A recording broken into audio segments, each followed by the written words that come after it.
He kōna I purangi tēnei nā te reo irirangi o Aotearoa.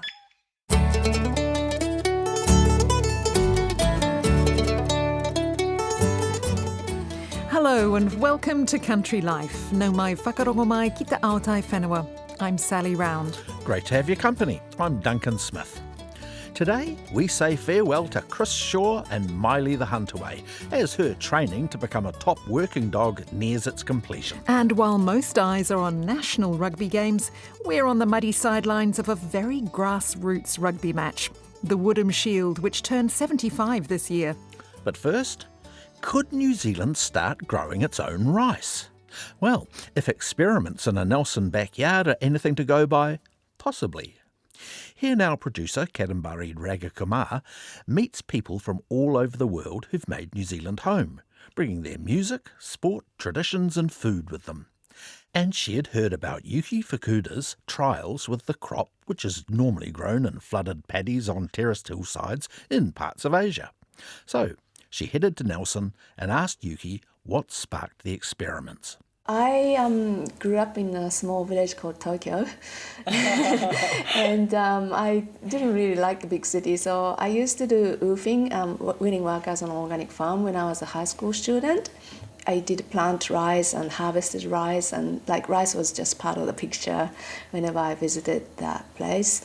And I met a guy called Toru Sakawa, and he traveled to New Zealand in 1994. And he did two things. He told me to I should come and study at Lincoln, which I did later. And then he also met Yoshimasa Sakurai, who is a retired professor who just moved to Kaiwaka in Northland. And he had a little patch of rice, but it wasn't growing well because he was using the warmer climate rice. He was using the wrong variety. Yeah, so Toru is from northern part of Japan, which is Koda. So he recommended Yoshi to search for a Koda variety of rice. And then eventually that really became successful. So he expanded to about tennis court size rice plot. And he was getting 66 kilograms of rice per year for him to be self-sufficient.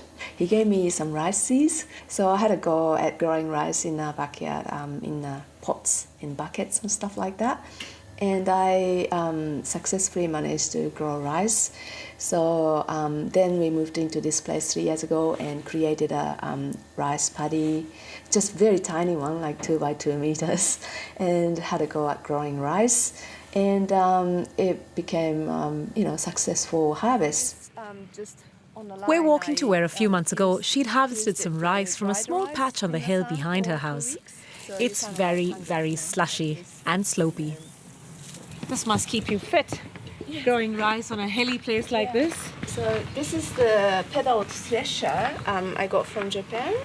And this parts rolls, and then you can put it like this and then, thresh the rice. So that brings gets the grains of rice off the straw. Okay. Yes, yeah.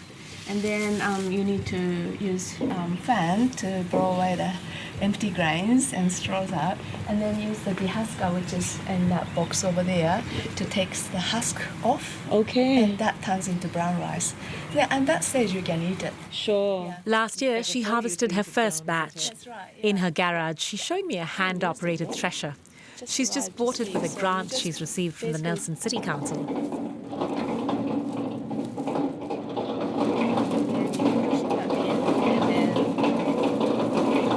And then you put the rice in there. Yeah. I see. That must be a very satisfying sound. Yes. Yeah, it is. We made that horse reel one, and we had to go like this last season. Oh, it was proper manual, not even a pedaled one. Yeah. Oh, wow, So, okay. Yeah. So a bit of Kiwi ingenuity mixed with Japanese culture, why not? Yeah. It was proof that she'd somehow come full circle from how it all started for her. What makes it particularly difficult to grow in New Zealand? And what do you think has been the reason why you found success in actually growing and harvesting your own rice? I think The variety Yoshi used for growing is called Yuki Hikari from Hokkaido, so which is cold, climate and early maturity variety, so which is suitable for New Zealand climate. But in North Island, some people like Kay Baxter and Lynette Lassard has tried growing rice in a dry bed, like vegetable garden, and they've succeeded. But for Nelson climate, because we have a cold nighttime temperature, it seems that having a water in the rice paddy seems to help the rice grow better, because water acts like thermal mass. It keeps the rice warm overnight. Okay. And that seems to be very important, critical thing for pollination stage, because rice needs constant warm temperature during that time. And that would be the traditional way of growing rice, wouldn't it? Yes. I can't imagine growing rice on a dry bed, but yet it is possible in New Zealand. It is possible in New Zealand, but I'm not sure whether that would go well in colder climates like Nelson, but I'll be trying that out next season. No one knew if anyone could grow rice successfully in South Island, including myself, so that was quite challenging. But luckily the rice grew, so we had a very successful harvest for the first year. Dr. Yuki Fukuda speaking to Here Now producer Kadambari Ragakumar. You can hear more about Yuki's rice trials on the Here Now podcast. Now to a wrap of news from RNZ's Rural News Desk. The government's taken what it's calling urgent action to save thousands of farmers from having to lodge resource consents to discharge into waterways. It says changes to the resource management law mean farmers can carry on the routine work they've been doing for years without needing consent. Federated Farmers has welcomed the change, but critics called the law changes a last-minute smash and grab that's been rammed through Parliament. And what could be a big shake-up for the red meat sector, one of Europe's largest meat processors has proposed buying a majority stake in the Alliance Group. The Irish company, Dawn Meats, is proposing to buy 65% of the farmer-owned co-op for $250 million, and shareholders will have the chance to vote on it in October. Proceeds from the sale would be used to reduce the business's short-term debt. Here's Alliance Chair Mark Wynne. Our first choice was to remain 100% farmer-owned, but as we go into looking for a joint venture partner, given that first option was off the table, I think we've found a really good partner. Last year, the company reported a $95 million loss, with falling livestock numbers making for tough times. Marlborough sheep farmer and shareholder Scott Adams says he's open to offshore capital coming in, but would have preferred a 50-50 partnership. Ultimately, it'd be nice still to have the majority be New Zealand controlled, but it depends how much capital they're going to put in. So that's what has to be looked at to keep our alliance strong and solvent. So as our shareholder suppliers, we actually get paid for our product. Meanwhile, strong prices for meat and dairy have helped PGG Wrightson more than triple its full-year profit to $10.7 million, with revenue rising close to $1 billion. Wheat, barley and oat farmers are having a tough time, though, due to volatile markets and competition from cheaper imports. A recent industry survey found harvests fell 2% in the year to July. Next season's harvests are expected to fall again up to 7%. An arable leader says dairy farmers and flour mills need to back local grain growers as profits shrink. A new biofuel is making waves in the shipping sector and could help exporters reduce their transport emissions. The biofuel is made from converted wood and has been developed by a team of scientists at Scion, now part of the Bioeconomy Science Institute. Amanda Davies is co-founder of the venture, BioWave, and says preliminary work suggests they could significantly reduce emissions. Zero carbon fuels are going to be the ticket to market access for our exports in the future. We can't rely on importing them. We really need to be backing technologies like this coming out of New Zealand. I mean, this is a world-leading technology. Molesworth Station's TB-free status has been knocked on the head with news of an infection in one of its cattle. New Zealand's largest working farm has worked hard on eliminating bovine tuberculosis from its herd and declared it TB-free in April, the first time in 40 years. Meanwhile, a world-first vaccine to protect livestock from foot and mouth disease has been developed in Australia. The biodegradable vaccine will now undergo a rigorous evaluation process before approval. Avocado lovers from New Zealand and Asia, in particular, are driving good demand for new season fruit. Picking started in July and will run into summer. New Zealand Avocados says this season 6.5 million trays are expected from the 1,400 orchards that form part of the industry group, and more than half of those will be exported. And that's the rural news for this week. This is Country Life on RNZ National 101 FM. About this time last year, our producer Janina Schwanecker first introduced you to a young Huntaway pup named Miley in Wairarapa and her trainer. These days, Miley's graduated from practising in the sheep yards to shifting stock out on the hills. Time for a final check-in now. Miley. Now nearing 2 years old, Miley wastes no time racing up the hill to a mob of sheep, while trainer Chris Shaw issues commands via whistle. She's come a long way in the year since Country Life first started following her journey to becoming a top working dog. Loves her job, does Miley. Yeah, she does. And what a bark. Probably from our last visit, Miley's probably, she's a main dog now. Like, she is probably one of 2 Huntaways that I take to work. I just take her and Duchess doing all my work. So The 2 sisters? Yeah, 2 sisters have sort of taken over the main dog roles, and one of the huge milestones is, she's sort of stepped from just being a pup to, being the key act, really. Does she have any particularly strong suits? Her bark obviously was something you were really hopeful of when she was a wee pup. How's that come along? So probably her bark, but also she's very clever and natural in the paddock, which is, I think from our first interview, that's what I bred her for. That's why I went to the dog I did, was I wanted to get back to more natural ability, and she's definitely got that. You wanted a good working farm dog. Yeah, and she's basically a good all-round farm dog. Like, she does all my yard work, and she's able to read the stock out on the hills really well. And I can send her up a hill and just leave her to it and know that she's not going to make a bit of a monkey of herself. Yeah, she still does from time to time. Like, I wouldn't say that she's 100% broken in, but we're getting there. Yeah, I suppose a year on, she's 18 months, give or take. 18 months, yeah. Yeah. She's still not a fully grown dog, is she? She's still got some stuff to learn. Like, we've still got a long way to go. We've got sides, but she's a bit like me. She still gets her left and her rights mixed up. Yeah. Yeah. And you've seen her personality change a little bit over that time. And oh, yeah, definitely. she calmed down a lot. Oh, she can be very stubborn.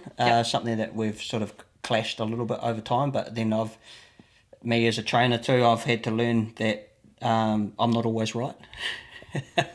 Yeah, so let her instincts do the job, I suppose. Yeah, and as soon as I figured out that maybe, instead of trying to work against her, like work with her, that our partnership's sort of grown from there. Yeah. Has she still got that superstar X factor quality, you think? Yeah, as training goes along, every time you put a bit of gear on a dog, you actually take a little bit of that dog away. So for quite a wee while, and probably like our last session, she went a little bit flat there for a while, but I've just had to kind of build her confidence back up, which is, you'll probably see that today, like her confidence level's at an all-time high now. Like, yeah, we've sort of been through that down period, and now we're on the way up. Yeah, she's an up-and-coming star, I suppose. Yeah. Like, she's probably 90% finished. I'm just looking for that last 10%, which is, it's hard to explain that 10%. It's that 10% of going from a good dog to a real good dog. What's the plan for training today? What we'll do is we'll go down the training pen. I'll show you Miley on the training sheep, and then I might take you for a bit of a putt up the laneway and see if we can't send her up a hill and perfect and hunt a few sheep around. Yeah. What's working them? It's a little bit tricky this time of the year because we've got ewes starting to lamb, so I can't really do too much. Yeah. But I can give you an idea of how she's going anyway.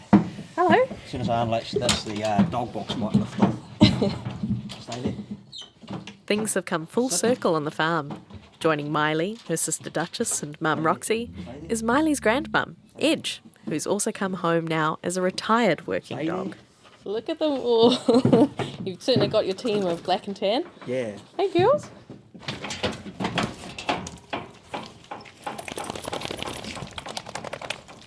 Yeah, so we have the whole family here now. Yeah. Grandmother Edge has come home to retire. I'm pretty pleased with that. Like Edge would be 13, coming on 14 now, so it's pretty special to have her back or have the whole family back together, really. Dogs don't like seeing all their mates going to work every day and they get left behind. Or they don't understand that, all of a sudden these younger dogs are coming through and then all of a sudden I'm being left behind. It's not very nice seeing an older dog sitting in a kennel. So Edge ended up not retiring, but her last sort of few years of work life, she went and helped the young guy out, get his team of dogs going, with the deal being that when it's time for Edge to retire, she comes home to me, and he's managed to build a team around Edge. She's still managed to go to work, so it's a win-win for everybody. I'm just wrapped that I've been given the opportunity to have her home for the her last few years and just make the most of it, because Edge herself she's the foundation broody to all my dogs that are sitting in my kennel. Without her, I wouldn't have any of the dogs I've got now, so she's a sort of a key player, really. Meanwhile, 2 new Huntaway pups have joined the team in the kennel. The last line of Chris's old trialling dog, Dixie. So, Dixie's little grandbabies. Look at them both. And quite different looking, aren't they? You've got the classic kind of Huntaway. Yeah. And then that darker Huntaway. Just decided to keep one of each, a black and tan and a black one. Yeah. Obviously the black comes from Dixie, but also the grandmother on the father's side too was a beautiful black bitch called Izzy, so she's got all the pedigree there. Yeah, she's got and they've got those classic Huntaway paws. Yeah. Massive. And then we have your traditional black and tan, which is that I think I talked it on our first session. I want a team of black and tan dogs like that. So yeah. Nice. So do you think you'll keep both right through, or you'll just kind of see? Yeah, so I'll keep both of these right through, and the cycle starts again. Yeah. And so once upon a time, Miley would have started out about this size as well. Yeah, no, she did. Is it hard to remember or hard to imagine her as a wee pup, given how much she's grown? It is. You forget it really fast, eh? Like Miley in herself, she acts like an older dog, whereas it's, she's only sort of 17, 18 months old, and it's very quick to forget that she's still a pup. Still learning a few things. Yeah, but when they're sort of they've graduated from the puppy stage to being a main dog, it's very easy to forget that they're still young. Like Miley, the young pups will be trained up and go on to join the working dog team. It's a reminder for Chris just how far Miley's come. That's evident as we head back to the yards for a final session with the training sheep. As we've grown accustomed to, a small mob of sheep have been placed in a paddock for Miley to work. Chris directs Miley using a range of different whistle commands. Good girl. Hey, Miley. Her bark is a lot more confident, that of a true working dog, and she seems to have a natural ability to anticipate how the mob will move.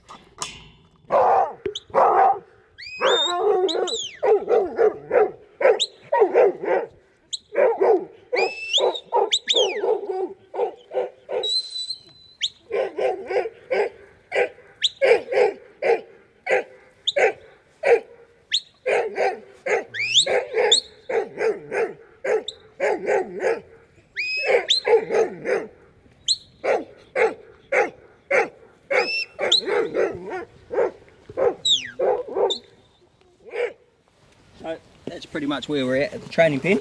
That's pretty good. Pretty amazing. Like when I think back to when she first started, and training pen was obviously a lot smaller when she was a lot smaller too. Yeah. So like generally now, well, I don't really bring her to the training pen often now. Like I still got a bit of tightening up to do on one of her right hand sides because she's only got one right hand side, but because she sort of gets her left and rights mixed up, but that will just come over time. But yeah. So she's graduated from a small little pen to a big paddock now. Yeah, she has, and still working just a few sheep, but that's all she really needs, isn't it, to just keep her moving? I like having like a small amount of sheep like this because it keeps the dog focused.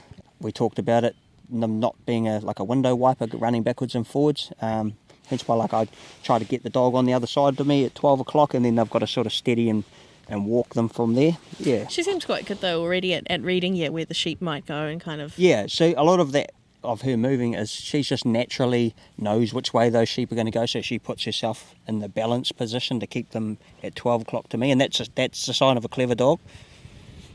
And she's come running back, looking for a bit of love and reward it. Yeah. Yeah, Yep. You did a good job here, Miley. Yeah. Quite happy with her noise as well and how she's able to turn it on straight away. Yeah. To me, look, she still lacks just a little bit of noise.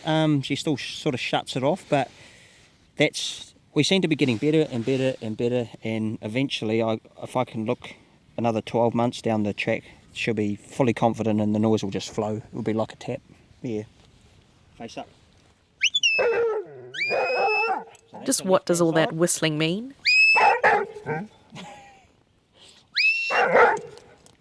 And that's a right. That's meant to be left hand side. Oh, that's the left. Yeah. Come here.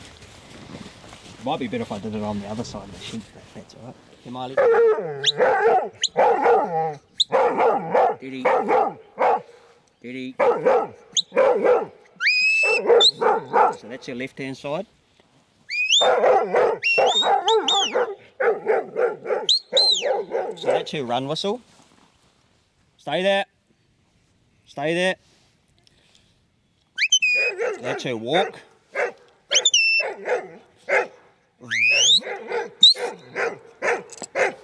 Left hand side.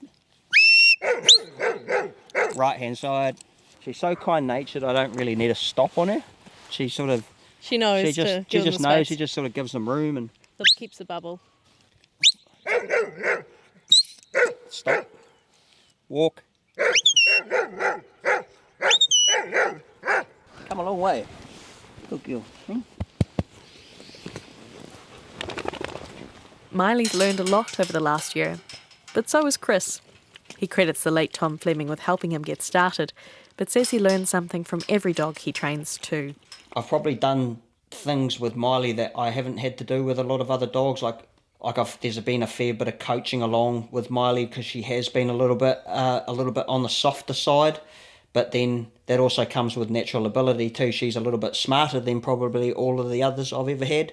It's just a little bit more clued up, so it's all part and parcel. She still shares a lot of the traits that I desire, like good noise, good conformation. She's a good type, but yes, she's just a little bit different. Yeah.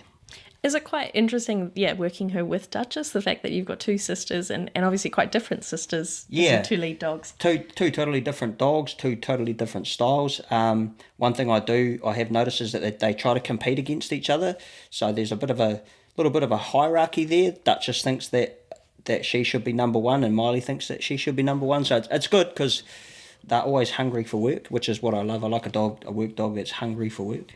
Question I put to you at the start of this, and I don't know if your thoughts on this have changed at all, but the old nature versus nurture, how much is it, what the dog's born with, what they get from the genetics from their grandparents, and how much is it what they learn and what they're exposed to as a pup, do you think?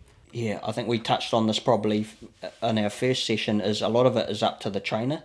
A lot of dogs' faults come from the trainer, so she has a lot of inbuilt naturalness, but it's also it's up to the trainer to bring that out. So a lot of her personality is what I've created.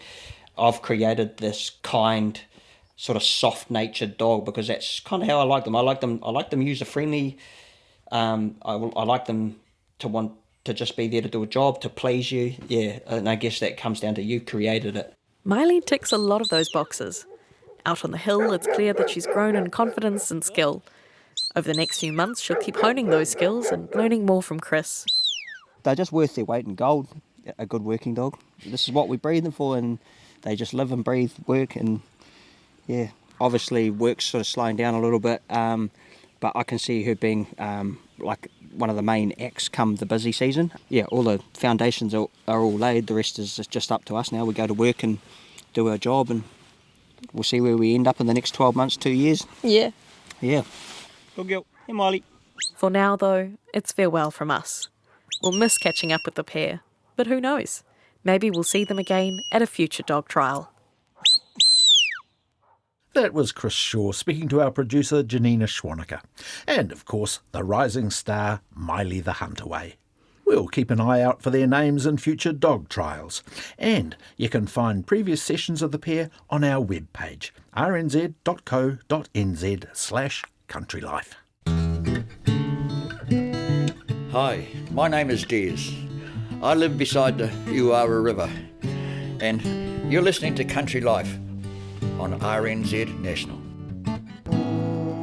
Now we're dipping back into the archives to the winter of 2021, when Cosmo Kentish Barnes was in South Westland on the west coast to find out about the Woodham Shield. The Shield's a grassroots rugby competition that brings the far-reaching community together every year, and it turned 75 this year. Just so you're prepared, this story does contain some strong language. First up, Cosmo's at a boggy playing field with Shield legend Ben Monk. So we're in Fox Glacier today, and we've got our Saturday training before our game of Woodham Shield tomorrow in Wataroa, and our final training for game day. Are you playing tomorrow, Ben? No, this is my first year out of retirement this year. So first year with the boots off. I blew my knee out in the last Woodham Shield game I played, so I've had to retire after about 24 years of Woodham Shield. So I'm pretty gutted about it, but I'm coaching the boys this year, so I still get some hands on. So. Tell me about the Shield, the Woodham Shield. Why is it so special? Yeah, I mean, the Woodham Shield for us, for a whole community down here, is what holds us all together at times. I can remember it as a kid, and it's just what we all thought rugby was growing up. And then to get the chance to play it, and then we lived and breathed it as kids, and now to be a part of it's incredible. And like I say, it just brings our whole community together, and it brings all the communities of South Western together at this time of year. And especially with the COVID situation and tourism and everything down here, like it's so magic just to have a competition like this. Just gel everyone and lift everyone's spirits.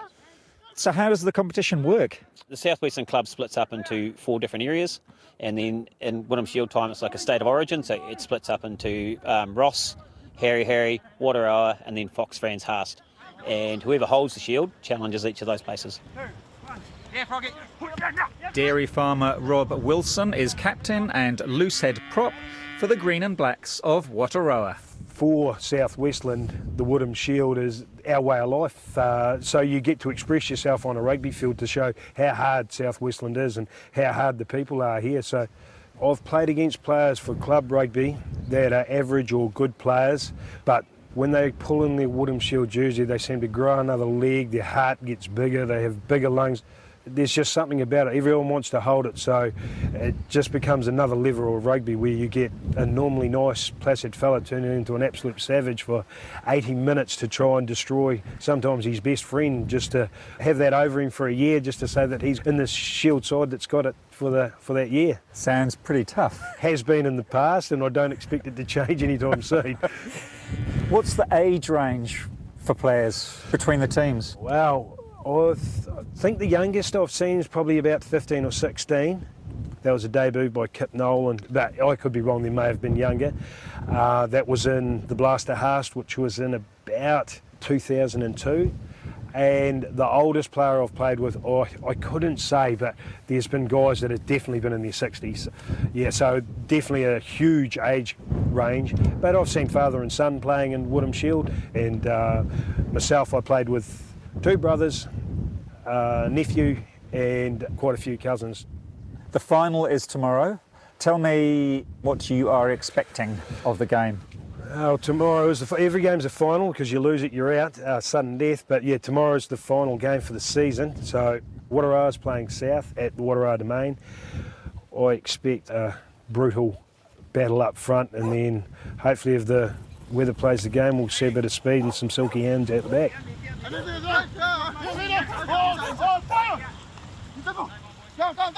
Jonathan Robert is known locally as Frog or Frenchie. So originally from Paris, just coming up it was a working holiday visa, and just arrived in Fox one time and just stay on the place. So I just live in French Joseph now, and working on those glacier guides and glacier hot pool, and doing some job for nature at the moment. And very importantly, you are a player in the Fox Franz Haast rugby team. Yes, I am, yeah. It's really a pleasure and an honour to all the time wear this jersey. Yeah, it's a short competition, but privilege to play it. Being a Frenchman, what's it like being part of this competition? it's really rough. For me, it's like the first time I play, I remember I was like, oof, that's rough, like back home. I love it. I love it because it's like not more sometimes game will be faster or stuff. Can be fast, but it's like really more brutal on the rocks. And Frenchie, what position are you playing? Tight head prop. That means that your opposite number will be the Wataroa captain, Rob Wilson. We'd shake hand before, after, but during the game, we know how it's going to be. Rough game. South supporters Laura and Emma Williams have turned up to watch the final training session. Their family own the glacier-horned Hereford stud. Our family has been here for a while. We're one of the pioneering families of Fox Glacier. And yeah, like Shield has always been such a big part of us. Like growing up, and we've always gone to all the games and seen how much of an impact, I guess, it does have on our community, you know. Yeah. It gets everyone involved. And the rivalry between the different teams as well, it's great. But then once the game's finished, everyone just comes together. Best friends again. Yeah, it's awesome. How come there's such a rivalry between the teams? Oh, it's just built up over the years, you know, like, and it's just... I suppose because the Woodham Shield's a big deal and you want to win it. And there's so much heart in this game, and you really want to do it for your town, you know. Yeah. Like lots of people grow up saying they want to be All Blacks. These boys from South Western grow up saying they want to play for the Shield, you know. Like, it's always been such a big, hearty game, eh? Yeah, but always been a big deal in South Westland, always. Now, you are involved with the cheerleading. Yeah. Yeah, so we yell really loudly. Really loudly. Really loudly. You try not to distract the boys too much. Do you have uniforms? Yes. Yeah. Not like American. No, we're definitely not like American. Generally a stubby in our hand, a pom-pom in the other. Yeah. And will there be an opposing cheerleading team? Against Wataroa, yeah, definitely. Yes. Yeah. I once got hit in the face by one of the Wataroa cheerleaders, actually. They were, at half-time, our boys were in the huddle and the Wataroa girls were around there, and I just went up with my girls and told them to back off, and, got a punch to the face. We're trouble. I'm sure there would have been more to it than that.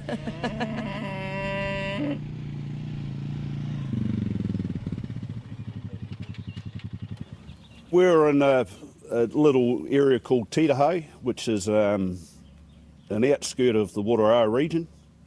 So we like to call ourselves Northern Wataroa. I'm a McRae. My name's Gary McRae. My father used to own this block before me. Yeah, I'm born and bred here. Had a 3-year stint in the army. Apart from that, I've lived in the area the rest of my life. So today's Woodham Shield Day. It's been a campaign of 3 games, this being the 3rd. We've been lucky enough to hold on to the first 2 games.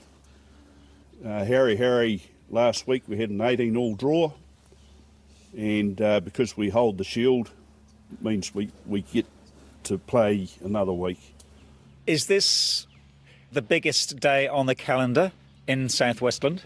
Well, in my opinion, it definitely stacks up pretty high.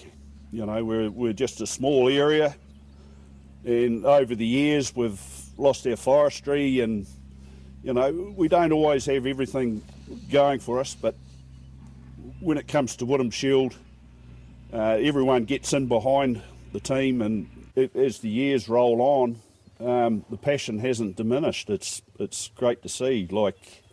My father played, I've played, and I've got 2 boys playing today. And I think each one of the generation is playing with the same amount of passion.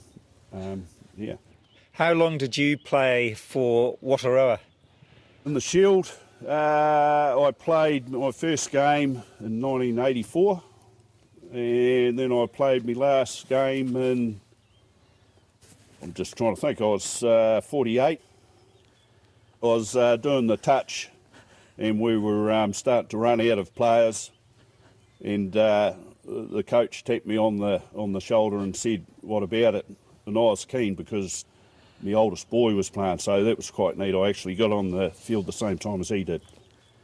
And yeah, I managed to get a try right at right at the finish of the game. So, you know, someone tripped me up and I fell on the ball, so that was great. Mm-hmm. Can you tell me a bit about the history of the Shield? When and why did it start? In 1949, on a farm in Harry, a young guy called George Woodham, I think he was 23 at the time, keen hunter, had a tragic accident where he lost his life.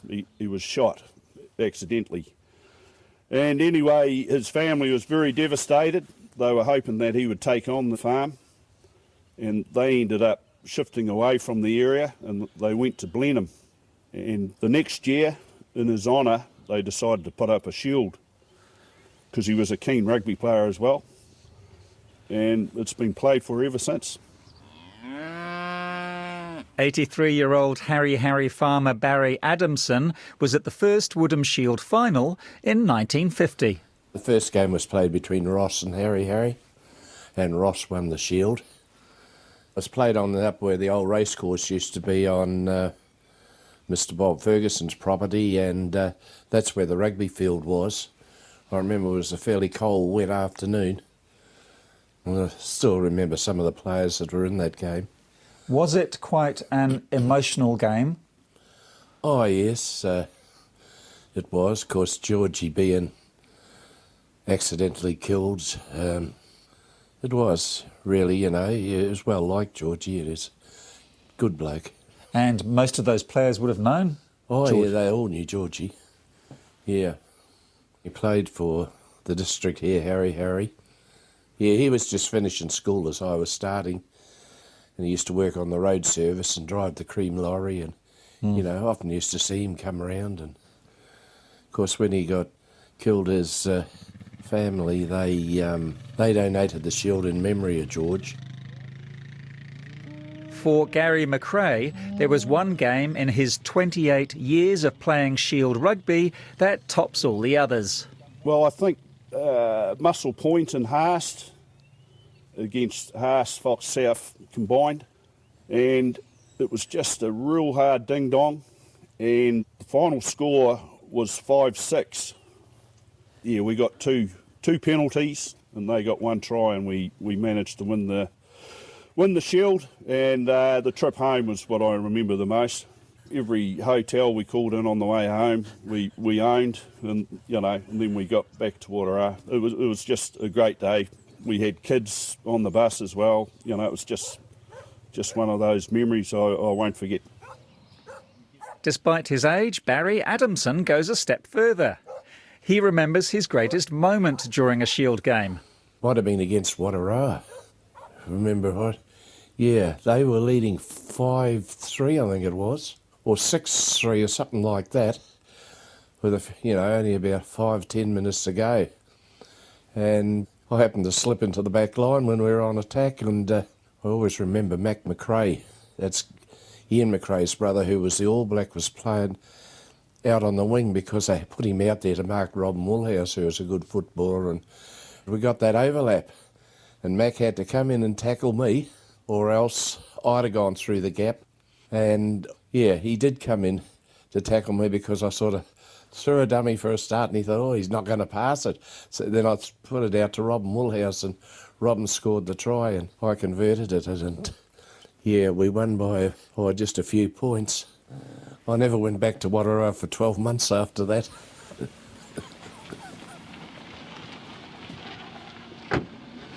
It is Sunday afternoon and I am at the Waterara Rugby Club ground on the outskirts of town, and the players from both teams are starting to arrive.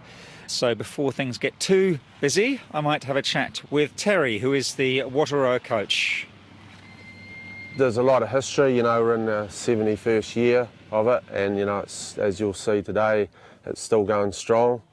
And obviously it started in a sad way, really, with George Woodham, such a young guy dying in a hunting accident, a young southwestern guy, just like all these young guys here playing today, but he's just unfortunate, he lost his life. The Shield for me, why it's so special is when I first started when I was younger, the older guys I was playing with, I went on to play with some of their sons and that. And then, you know, when I first watched Woodham Shield as a young kid, there's like grandsons, you know, their grandfathers were playing then and now their grandsons. So it's really interconnected, you know. Tell me about the ground here. It looks like it's on the golf course. Yeah, well, it is part of the golf course. You know, the ball shoots across there from over at the tee. But I just off the top of my head, I can't remember what year we first started playing here. But before that, we played on a local farmer's paddock, which was also the airstrip. And that's when I first started playing. And on one occasion, I remember when I was only young, my father was coaching, we had to go up. There'd been cattle in there a bit close to the game.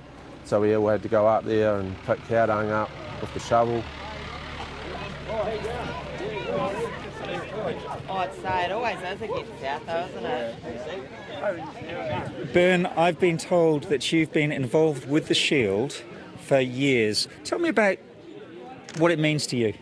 Oh, well, I mean, I've grown up as a kid. I remember watching Woodham Shield rugby up at the aerodrome just up the road. That's where the rugby field was. And it's something that happens every year and brings all the communities together. And yeah, it means a lot. And it's just good to see the spirit of it is alive and well. And so what are you doing to help out this year?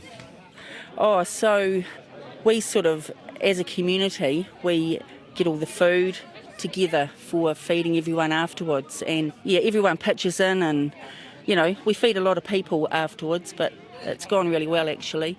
And yeah, just selling a few raffles and for 3 weeks really. It's, yeah, you can sort of wipe August because you just don't do anything else in August because you know it's Woodham Shield and it's locked in. Yep. And what's happening right now?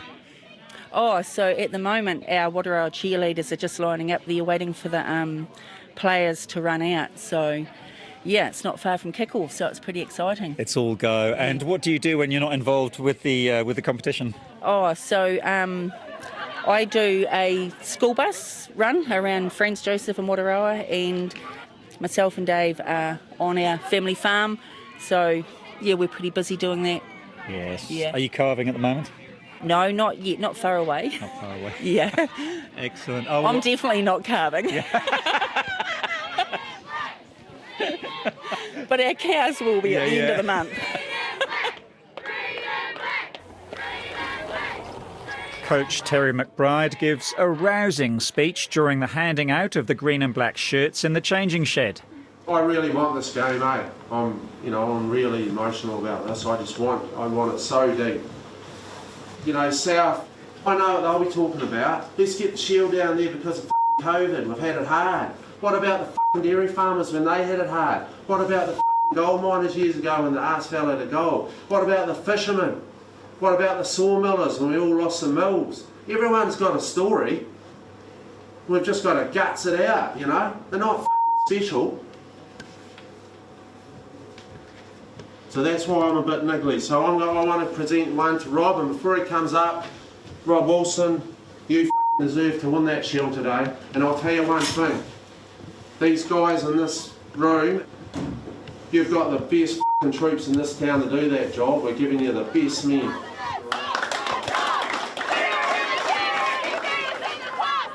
How much do we want this? Because this is going to come down to who wants it more. Yeah, boy. And we want it more this year, don't we? Yeah! It's nearly half-time and it's 5-3 to Wataroa. They've had one try and they're on the 5-metre line, pushing hard. They've got a scrum and ball goes in. The number 8 is literally on the line now, but they can't quite get it over. Bodies are flying everywhere. This is brutal. Try! The South team are not happy about that. There's some angry cries, there's some blood. It's like being in a Roman arena, watching men fight to the death. And that's half-time. Gary, you are one of the linesmen. Correct. How are things going? What's the game been like so far? I think it's a typical Woodham Shield game. She's pretty physical up front, and you know it's a tight game, 5-3. So just watch this space. Isn't it 10-3? I think Sorry. it's 10-3. Oh, there you go. Watching the game from behind the goalposts is Gary's wife, Sandra. What an amazing location for a rugby pitch. In the distance are the bush-clad mountains, and beyond them there's the snow. It's just spectacular here, isn't it? Oh, it really is. I think there's been competitions, throughout New Zealand to have one of the most picturesque rugby field, and we'd have to go close. But I'm a bit biased, of course, living here. And it hasn't been raining. The sun's even been out, or it's been trying to come out. Tried to come out. This time last year when we played the South team, I don't know whether anyone's told you or not, but we actually snowed. It snowed here. It was a little bit hard to see because it was almost like a blizzard, but it was great. Added to the day, added to the fun. Yeah. How much rain do you get a year here on average? Oh, that's a good question. I think it's around about 5 or 6 metres. A lot of water. So, a lot of water. Yeah.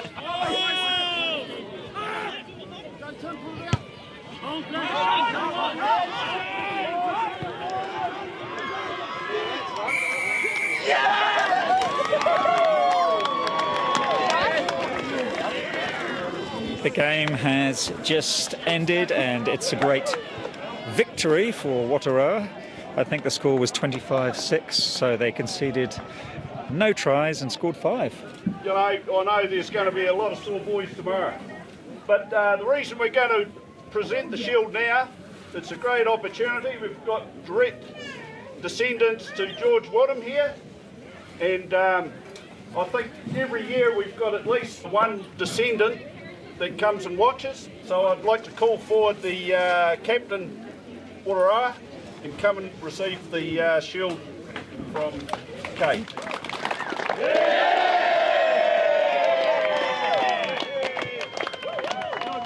Well, that sound you can hear is Rob lifting the shield up in front of his teammates. Rob, congratulations. You've just won the shield again. How does it feel? Oh, it's good to get the job done, really, but it'll sink in a bit. We've had it for a couple of years now, but every time you win it, it's something that you don't expect. You always enjoy the win and put it away till next year and do it all over again, I suppose. Well, actually, secretly, that's my last game, I think. That's me out. I'm done. Battered and bruised, Sandra McRae's 2 boys enjoy a well-earned beer with their teammates. They've lived and breathed Woodham Shield rugby since they were born, and they love playing, and yeah. It looks like one of your sons got injured in the game. Oh, but, not badly. I think he's just being a little bit of a puss-puss. Yes, and there were a few other injuries today, but nothing too serious. No, one boy got a gash on his forehead, and he's away at the nurse getting stitched up, but he'll be back for the aftermatch. Yes. And I did notice at half-time the ref was looking at people's studs. Why was he doing that? What does that mean? That as well. I think because there had been a couple of gashes with blood, he was just checking that the sprigs were the appropriate length. But, having such a wet field and high rainfall, often they have to have longer sprigs to be able to control the scrums and stuff like that. Wataroa prop Jessie McRae has a grin from ear to ear. Oh, I think it was a classic Woodham Shield game, eh? It was tough right to the end. I don't think the score reflects the game. She was tough.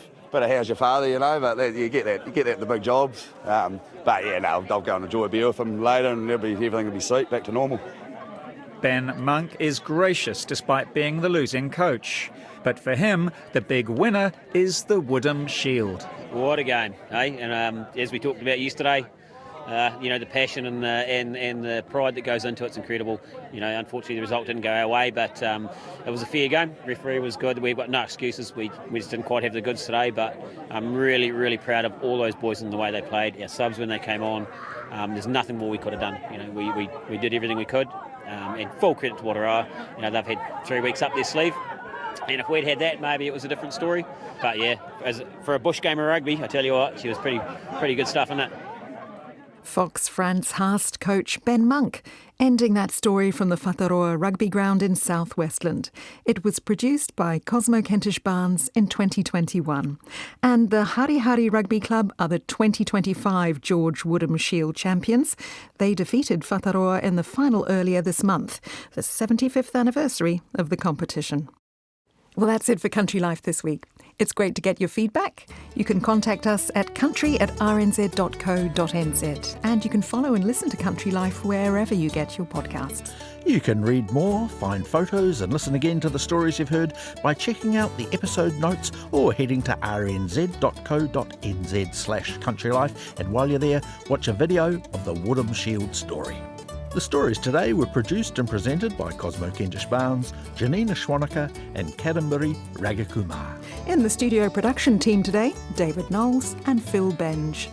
Ka kite anō. Catch you next time.